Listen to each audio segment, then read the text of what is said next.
और डॉक्टर साहब ने खाद की पोल खोली और डालडा घी की पोल खोली। और जहां ठेकेदार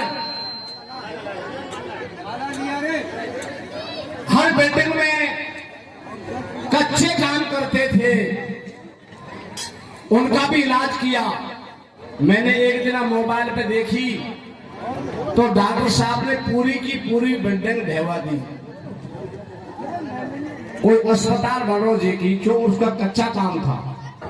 हार बिना मसाले ईट लगा दी ढहवा को दीवारन को। मेरे भैया बिना मसाले ईट लगा दी ढहवा को दीवारन को। लाल करोड़ी लेगी कर को ठेका धारन को। बिना मसाले ईट लगा दी ढहवा को दीवारन को। लाल करोड़ी लेगी कर को ठेका धारन को। बिना मसाले ईट लगा दी ढहवा को दीवारन को। लाल करोड़ी लेगी कर को ठेका धारन को। के मोटा मोहर खाओगा नाक